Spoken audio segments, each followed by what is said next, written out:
भर दुपारी गोळीबार, किरकोळ वादातून 2 गटात तुफान हाणामारी, दगडफेक आणि हवेत 4 फायर. पुणे जिल्ह्यातील दौंड तालुक्यातील पाटस परिसरात शुक्रवारी भरदुपारी झालेल्या गोळीबाराच्या घटनेमुळे एकच खळबळ उडाली. यवतमधील गर्दडे कॉम्प्लेक्स परिसरात झालेल्या या प्रकारामुळे काही काळ भीतीचे आणि तणावाचे वातावरण निर्माण झाले होते.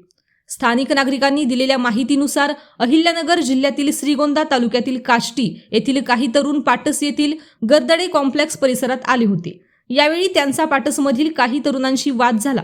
या वादाचे रूपांतर हाणामारीत झाले असून दगडफेकीचीही घटना घडली. दगडफेकीत एका चारचाकी वाहनाचे नुकसान झाल्याचे सांगण्यात येत असून त्यामधून काही तरुण फरार झाले असल्याची माहिती नागरिकांनी दिली आहे.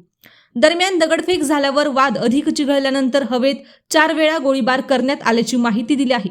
गोळीबार झाल्यानंतर संबंधित तरुण घटनास्थळावरून पसार झाले.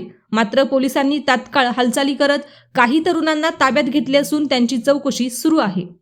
घटनेची माहिती मिळताच पाटस पोलिसांनी घटनास्थळी धाव घेतली. तसेच यवत पोलीस ठाण्याचे पोलीस निरीक्षक नारायण देशमुख यांनीही घटनास्थळी भेट देऊन परिस्थितीचा आढावा घेतला. परिसरात जमलेल्या नागरिकांची गर्दी हटवून परिस्थिती नियंत्रणात आणण्यात आली. या 2 गटांमधील वाद नेमका कोणत्या कारणावरून झाला, तसेच गोळीबारामागील कारण काय होते याचा पोलिसांकडून सखोल तपास सुरू आहे. अशाच नवनवीन बातम्या पाहण्यासाठी बारामती वार्तापत्र चॅनलला लाईक करा, शेअर करा, सबस्क्राईब करा आणि बेल आयकॉन प्रेस करा.